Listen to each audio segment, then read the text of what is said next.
السلام عليكم الاخوان والاخوات، كيف الحال والاحوال؟ كنتمنى تكونوا بخير وعلى خير.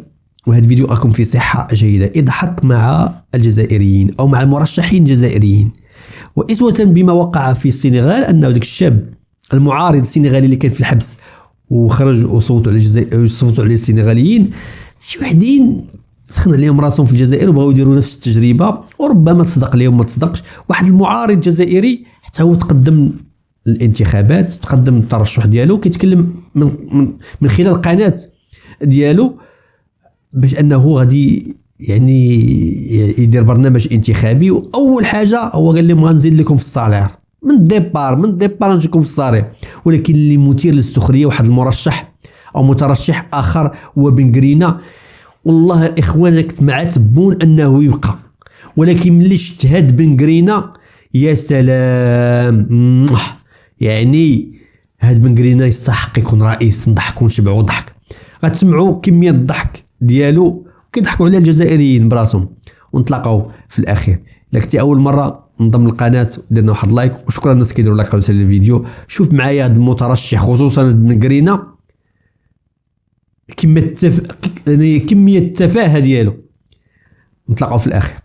السياسي خوتي والانتخابات، بما انه نحكيو بزاف على الانتخابات جبنا لكم شويه جديد هكا على الانتخابات. جبنا لكم مترشح جديد يمن باللي انه يقدر يخش ويقدر يغير، مترشح يقدر يحسن وضعيه الجزائريين، مالغري هو وضعيته يعني بارابور للنظام الحالي ماشي بيان كما يقولوا. شكون هو؟ نخليكم تشوفوه شكون. تفضل خويا المخرج.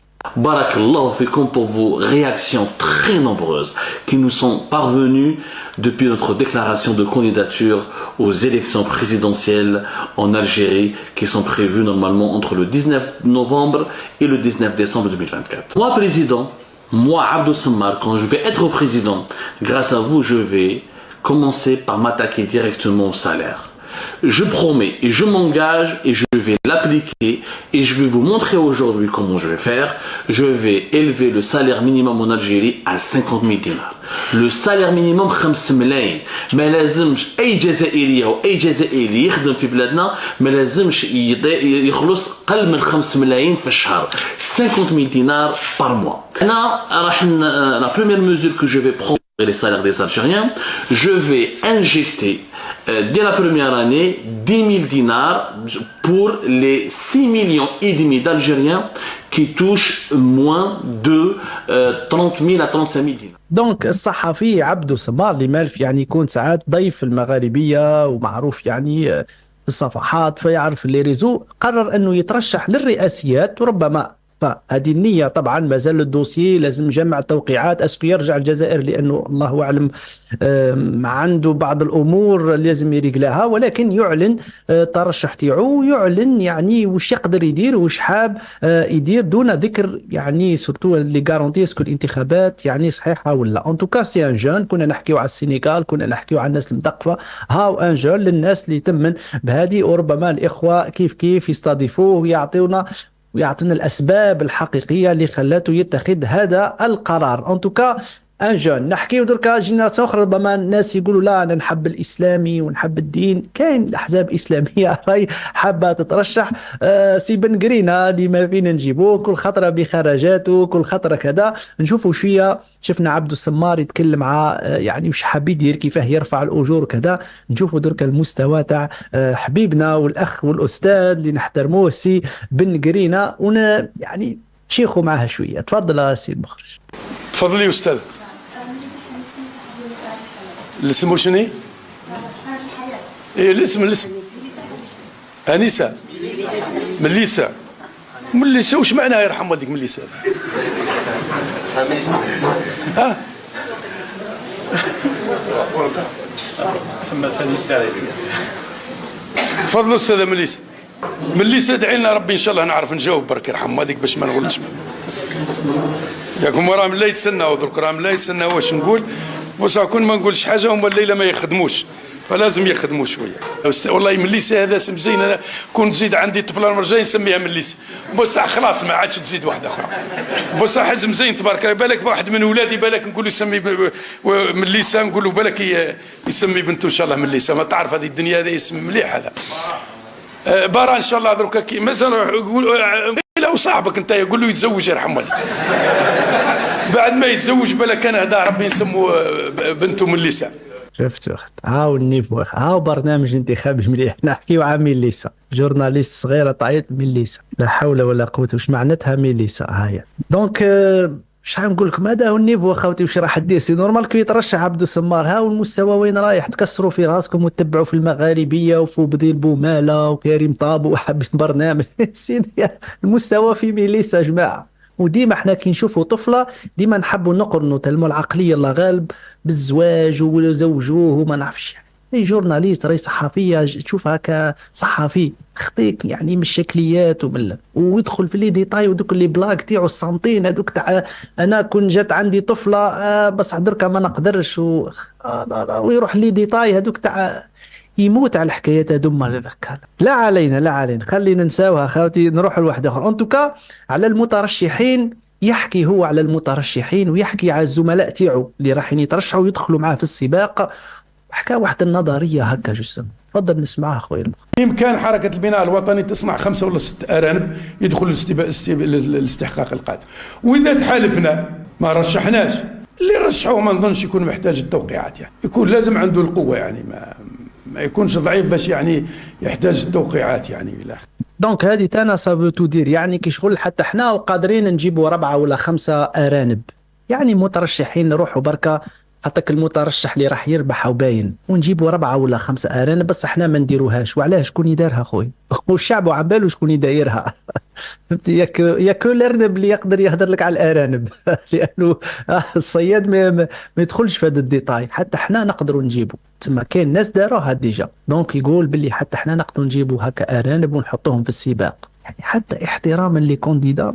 تقدرش تقول احنا نقولوا ربما في النقاش وكاين ارانب والناس في التليفون نقول لهم لا يا خوا احترموا الناس وكذا مهما يكون. فلما يجيك مترشح ويقول لك يعني رانا كل ارانب، تسمى راي زريبه، راي ما بقاش تسمى حمله انتخابيه هاي من درك. ولكن ساعات بن قرينا لا ديرنيير فوا كان شفاوي يا خوتي هو اللي يتكلم على التوقيت تاع الانتخابات، اسكو تؤجل ولا كان يقول ما عم بالي. شوفوا السنغال الله اعلم، اون ديريك هو عنده شويه كلكو انفورماسيون من لا بواط نوار اللي يحكيوا عليها، ولكن بون ما يقولش كلش ولكن يلح برك. المره هذه يتكلم وحده والحاح يعني شره في محلها. تفضل خويا. النخب الوطنية ما هو الطريق الذي نسلكه؟ هل ترشح؟ هل تتحالف؟ هل تترشح؟ هل تقاطع الانتخابات؟ هل تقاطع مقاطعة نشطة؟ رغم أن المقاطعة والمقاطعة النشطة لم ينص عليها مؤتمر الحزب، لكن أنا نتكلم في كل افتراض. ولهنا يذكر كلمة جديدة ويعني بروسيدور ما كانش في الأذهان. هل نقاطع؟ وعلى هذه كاينه حاجه تقاطع تانا، كاينه ما تشاركش ولا تشارك ونقاطع. لا نقاطع كي يكون كاين، فهمت؟ كاينه شره هذه. واش صار؟ خير ان شاء الله. علاه تقاطع؟ اخي البلد في استقرار والحمد لله، ودي احسن انتخابات كان يقولوا وكذا واجل. درك دخل المصطلح هل نقاطع. وحتى في المقاطعه هل هي مقاطعه نشطه ولا مقاطعه يعني اسكو نقاطع ونشجع ونقول للناس تقاطعوا وعلاه وما نقبلوش وكذا، ولا جرى نمتنع وبرك. ودا حكينا عليه يا اخي في المغاربيه على الشعب الجزائري، اسكو يعني امتنع ولا قاطع الانتخابات. سي ديفيرون. انسان عن باله يعترف بها مزوره فانا اقاطعها، والاخر تما مش مهتم حاجه اخرى ديك. يعني هذا المصطلح تاع المقاطعه خرج من يعني المقربين تاع لابواط نوار. اسكو راح تكون مقاطعه لاسباب كما قال خونا قبيله، يعني سي نور الدين قال لك مادام تقريب وتاخير بالك ما يترشحش، بالك يترشح، بالك ما عم بناش. دونك بالك كان مقاطعه اذا ما ترشحش باسكو كان ضغوطات عليه مسانده له، ولا كي يترشح قال لهم اني الله اعلم.